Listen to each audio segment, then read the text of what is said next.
अरे सोनाली, गाड़ी की चाबी कहाँ है? तुमने चाबी देखी है क्या? तो सोनाली ने तुरंत कहा, हाँ मेरे पास है चाबी।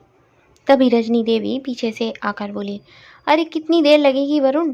तेरी ताई जी के यहाँ प्रोग्राम शुरू हो गया होगा। तो वरुण ने सोनाली के आगे हाथ फैलाकर कहा, लाओ सोनाली, चाबी दे दो। लेकिन सोनाली ने उसकी आंखों में आंखें डालकर कहा, चाबी तो नहीं मिलेगी, आप लोग ऑटो से चले जाओ। यह सुनकर तो रजनी देवी हक्की बक्की रह गई और वरुण भी तुरंत बोला, अरे घर में गाड़ी है तो हम ऑटो से क्यों जाएं? तो सोनाली ने कहा, क्योंकि मुझे शॉपिंग पर जाना है। तो रजनी जी तुरंत बोली, अरे तुझे शॉपिंग पर जाना है तो ऑटो से चली जा, हम कौन सा मना कर रहे हैं, ऑटो पकड़ और चली जा। फिर तो सोनाली ने जो कहा उसे सुनकर रजनी जी के होश उड़ गए। आखिर सोनाली गाड़ी की चाबी क्यों नहीं दे रही थी? जानने के लिए पूरी कहानी को अंत तक देखें। वीडियो को लाइक, शेयर और हमारे चैनल को सब्सक्राइब करना बिल्कुल ना भूलें। रितिका जैसे ही अपनी भाभी सोनाली के कमरे में गई तो सोनाली को देखते ही बोली, अरे भाभी, आप इस मग में चाय क्यों पी रही हो? यह मग मेरा है। तो सोनाली ने हल्के से मुस्कुराते हुए कहा कि दीदी, मुझे तो पता ही नहीं था, लेकिन इतनी कौन सा बड़ी बात हो गई, जब आपको पीनी होगी तब इसी में दे दिया करूँगी। तो रितिका ने गुस्से में कहा, लेकिन आप मेरे मग को हाथ नहीं लगाओगी। सोनाली को रितिका की यह बात बहुत अजीब लगी, लेकिन उसने कुछ नहीं कहा और हंसकर रह गई। सोनाली की ननद रितिका ससुराल से मायके आई हुई थी और मायके की हर चीज़ पर अपना हक जमाती थी। सोनाली की शादी को भी 2 महीने ही हुए थे और कुछ बातें जो वह 2 महीने से महसूस कर रही थी, जिन बातों को वह छोटा समझती थी, वही बातें बढ़ने लगी थीं। एक दिन घर में कुछ मेहमान आने वाले थे, तो उसकी सासू माँ रजनी जी बोली, अरे बहू, आज मेहमानों के लिए नया डिनर सेट निकालना है। तो सोनाली ने कहा कि ठीक है मम्मी जी, मैं अभी स्टोर रूम से जाकर निकाल देती हूँ। तो रजनी जी तुरंत बोली, तुमसे स्टोर रूम में जाने के लिए किसने कहा? मैं तुम्हें खुद निकाल कर दूंगी, बस तुम उसको धोकर रख लेना। यूं ही किसी चीज़ को हाथ मत लगाया करो तुम। रजनी जी का यह बर्ताव नया नहीं था। वह शुरू से ही सोनाली को कभी अपनी अलमारी, स्टोर रूम और काफ़ी चीज़ों से दूर रख रही थी, जिससे सोनाली को ससुराल में अपनापन महसूस ही नहीं हो रहा था। खाना बनाने से पहले रजनी जी फ्रिज से सब्जियां निकाल कर खुद देती थीं। यहाँ तक कि खीर बनती तो उसमें भी ड्राई फ्रूट्स डालने के लिए अपनी अलमारी से निकाल कर देती थी। उसे घर का सदस्य होने के बाद भी किसी चीज़ पर अधिकार दिया ही नहीं जा रहा था। रितिका के आने के बाद तो बातें और भी ज़्यादा होने लगी। एक दिन सासू माँ ने कहा, बहू, सब्जी ख़त्म हो रही है और सब्जी वाला भी नहीं आ रहा है, तो तुम जाकर बाहर से सब्जी ले आओ। यह सुनकर तो सोनाली ने रितिका से कहा, रितिका, ज़रा मुझे अपनी स्कूटी की चाबी तो दे दो, मुझे ज़रा सब्जी खरीद कर लाना है। लेकिन रितिका ने उसकी बात को अनसुना कर दिया। तो सोनाली खुद ही उसके कमरे में गई और खूंटी पर टंगी हुई चाबी को बाहर लाकर बोली, मम्मी जी, मैं जा रही हूँ, कुछ देर में सब्जी लेकर आती हूँ। उसके हाथ में स्कूटी की चाबी देखकर तो रितिका का पारा हाई हो गया और वह गुस्से में चिल्ला पड़ी, भाभी, आपकी हिम्मत कैसे हुई मेरी स्कूटी की चाबी को हाथ लगाने की? आपको एक बार में समझ में नहीं आया जब मैंने कोई जवाब नहीं दिया? यह देखकर तो सोनाली हक्की बक्की रह गई और तुरंत बोली, अरे तो क्या हुआ रितिका, स्कूटी की चाबी ही तो है और मैं भी सब्जी लेने ही तो जा रही हूँ। रितिका ने तुरंत उसके हाथ से चाबी छीनते हुए कहा, यह स्कूटी मेरी है, आपकी नहीं। ज़रा सोच समझ कर मेरी चीज़ों को हाथ लगाया करो। फिर तो सोनाली दंग ही रह गई। उसने बड़ी उम्मीद से रजनी जी को देखा तो रजनी जी बोली, अरे तू ऑटो से चली जा, ऐसे क्या देख रही है?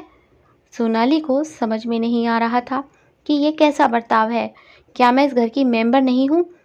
मम्मी जी भी घर की चीज़ों को हाथ लगाने पर ऐसे हो जाती हैं मानो मैंने कोई अपराध कर दिया हो। मन ही मन दुखी सोनाली ऑटो से सब्जी लेने चली तो गई, मगर अब यह बात उसके दिमाग से निकल ही नहीं रही थी।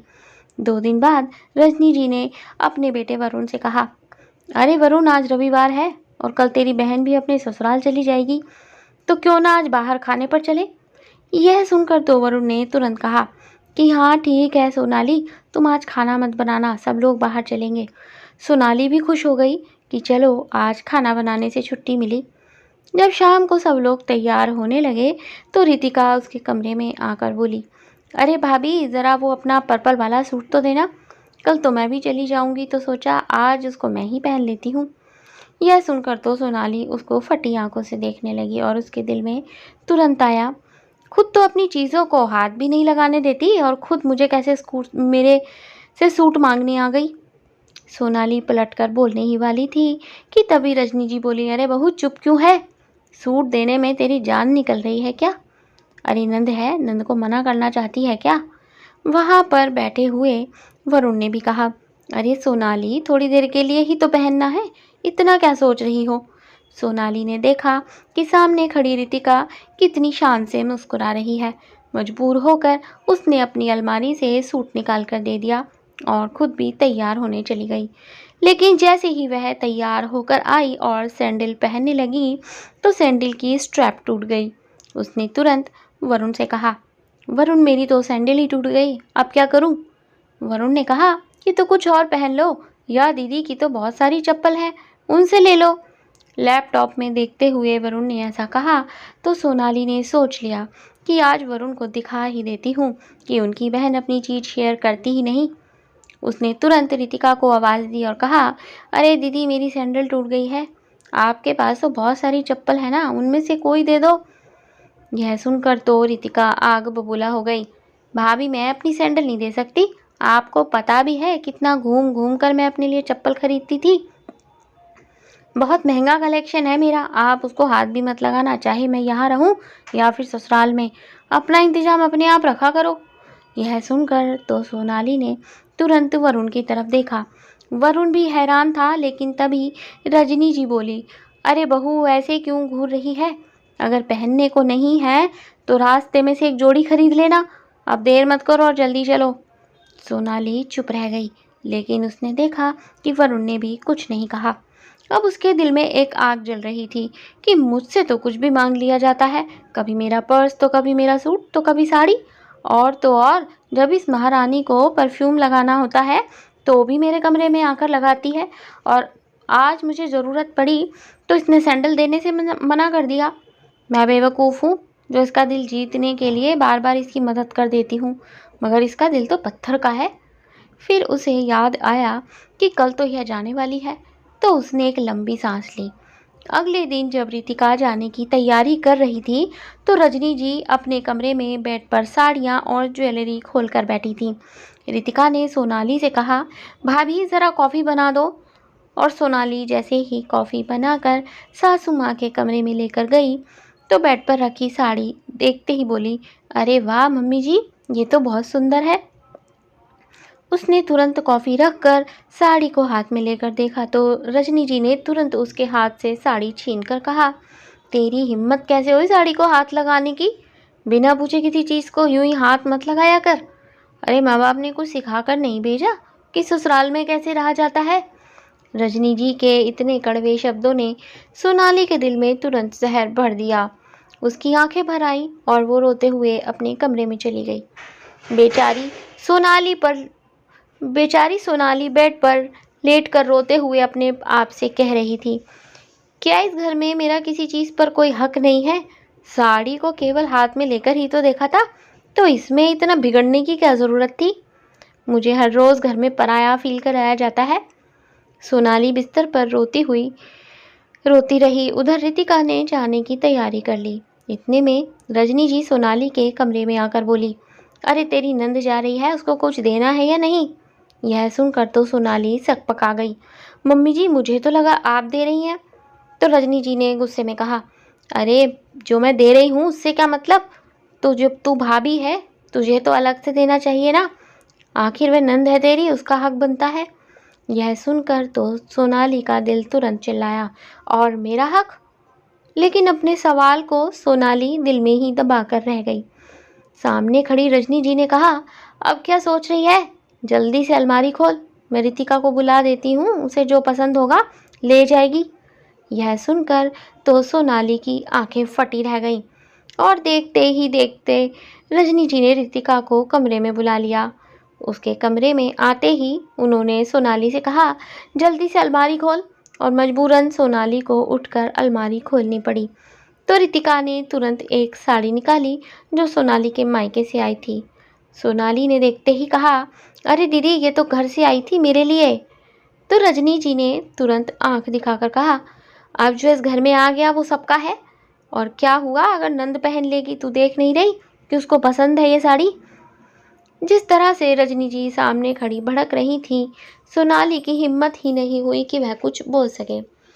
शादी को वक्त ही कितना हुआ था, उसने इतने वक्त में बहुत कुछ देख ज़रूर लिया था, मगर अभी बोलने की हिम्मत नहीं हुई थी। रितिका तो खुशी से उछलते हुए वह साड़ी ले गई, लेकिन सोनाली का दिल तड़प कर रह गया। अब मेरे मायके की चीज़ भी क्या मेरी नहीं? यहाँ पर तो किसी भी चीज़ पर हक दिया ही नहीं जाता। अब मेरे मायके का सामान भी मुझसे छीना जा रहा है।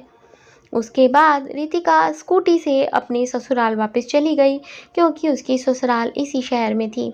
लेकिन सबसे ज़्यादा सोनाली को ही राहत की सांस आई। रितिका तो चली गई, मगर रजनी जी का बर्ताव भी उसके लिए झेलना मुश्किल था। दोपहर में बहुत गर्मी थी, तो सोनाली रितिका के कमरे में जाकर लेट गई और एसी ऑन कर लिया। उसका कमरा खुला देखते ही रजनी जी दहाड़ती हुई आई। अरे किसने खोला ये कमरा? उनकी आवाज़ से सोनाली तुरंत उठकर बैठ गई। रजनी जी ने भी जैसे ही सोनाली को देखा तो चिल्लाई, बहू तेरा अपना कमरा है ना, तो यहाँ क्यों पड़ी हुई है?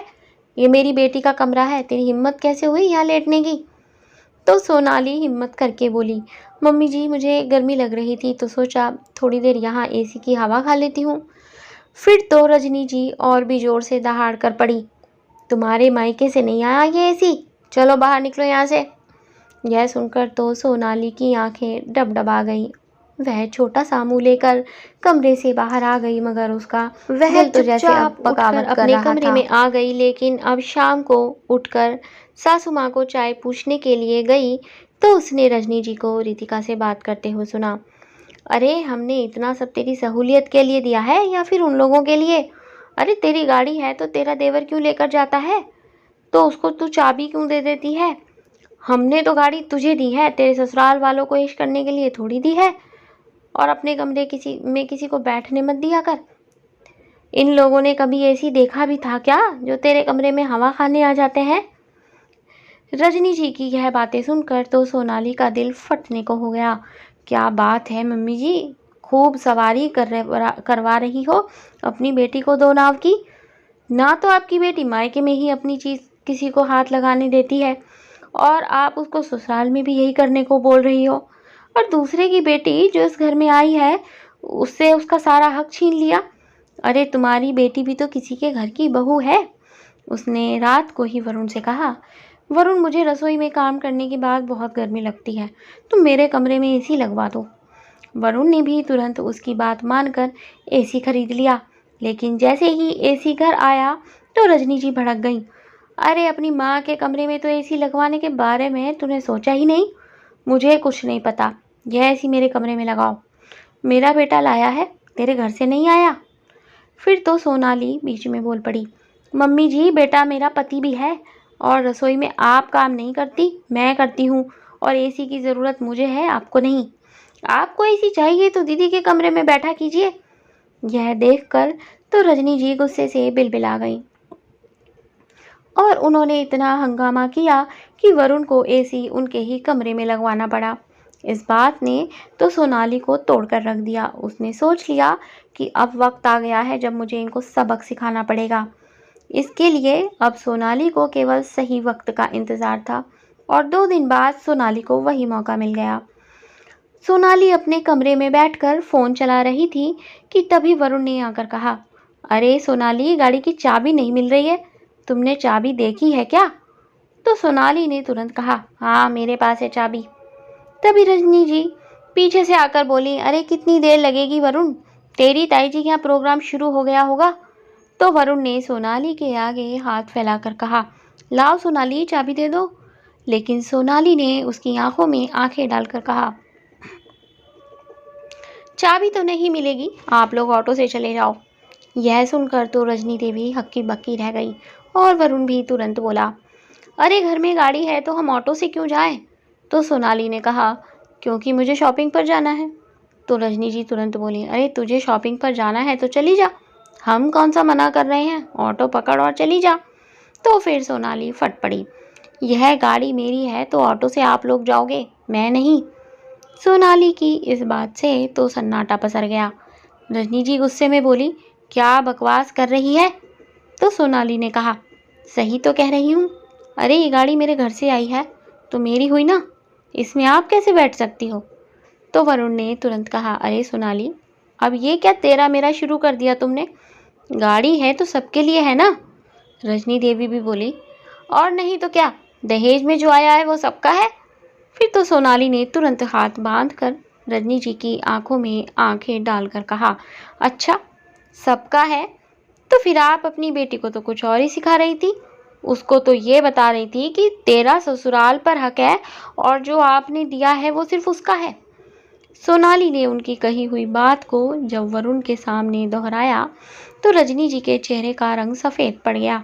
तू क्या मेरी बातें सुनती है। सोनाली ने तुरंत कहा, सुनना पड़ता है मम्मी जी, क्योंकि मेरे साथ कुछ सही नहीं हो रहा यहाँ, मुझसे मेरी ही चीज़ छीन ली जाती है, मगर अपनी बेटी से कहा जाता है कि जो मायके से आया है उस पर सिर्फ तेरा हक है, तो फिर इस तरह से तो जो मेरे मायके से आया है उस पर सिर्फ मेरा हक हुआ ना। फिर आप लोग क्यों मेरे मायके से आई गाड़ी में बैठकर चल देते हो। अब से आप ना ही सोफे पर बैठोगी, ना ही टीवी देखोगी और ना ही फ्रिज को हाथ लगाओगी। और भी बहुत सारा सामान आया है मेरे मायके से, इस घर में आप उसमें से किसी चीज़ को हाथ नहीं लगाओगी। वरुण से मेरी शादी हुई है तो केवल उसका हक बनता है, बाकी और किसी का नहीं, क्योंकि आपने अपनी बेटी को तो यही सिखाया है ना। उस दिन मेरे मायके से साड़ी आई तो आपने अपनी बेटी को उठाकर दे दी, लेकिन जब मैं उसके कमरे में एसी की हवा खाने गई तो आपने मुझे उसके कमरे से यह कहकर निकाल दिया कि ये तेरे मायके से नहीं आया। जिस दर्द का एहसास मैंने किया है आपको भी अब वही करना होगा। आज तो सोनाली की आंखों में अंगारे तैर रहे थे। आज उसके दिल का तूफान शब्द बनकर घर में उमड़ पड़ा था और मुंह से वह कड़वा सच निकल रहा था जो वरुण अपने कानों से सुन रहा था। उसने गुस्से से तमतमाते हुए अपनी माँ को देखा तो रजनी जी बोली, अरे वरुण, ये भड़का रही है तुझे। फिर तो वरुण जोर से फट पड़ा, भड़का नहीं रही, आपका असली रंग दिखा रही है कि आप अपनी बेटी के साथ क्या करती हो और बहू के साथ क्या होता है। अरे जो बेटी को सिखा रही हो वही बहू भी कर रही है तो बुरा क्यों लग रहा है। सही तो कह रही है, जो उसके मायके से आया है वह उसका है। मैंने कई बार देखा मगर कुछ नहीं बोला कि आप कैसे सोनाली को घर की चीज़ों पर हक नहीं देती। मैंने देखा था रितिका दीदी अपनी तो कोई चीज़ इसके साथ शेयर नहीं करती, मगर मुंह फाड़ कर इसकी चीज़ मांग कर ले जाती है। इसने तो फिर भी बहुत बर्दाश्त किया, मैं होता तो बिल्कुल नहीं करता। और सच तो ये है कि आपकी बेटी भी ससुराल में नहीं कर रही होगी, वो आपको फ़ोन करके हर बात बताती है, तभी तो आप उसको ऐसी सलाह देती हो। अपना ही बेटा जब यह सब कहने लगा तो रजनी जी को मानो काटो तो खून नहीं वाली हालत हो गई। फिर तो वरुण ने कहा, अब आप ऑटो से जाओ, क्योंकि दहेज तो सिर्फ बहू का होता है।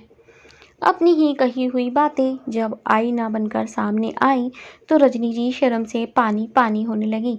अब तो बेटे को कोई जवाब देते ही नहीं बन रहा था। रजनी जी 3 महीने से जो बहू के साथ कर रही थी, बहू ने वही सब एक झटके में लाकर सामने पटक दिया था। उसके बाद फिर कभी रजनी जी की हिम्मत नहीं हुई कि वह सोनाली के साथ ऐसा कर सकें, क्योंकि अब पति भी साथ खड़ा हुआ था और सोनाली भी हिम्मत दिखा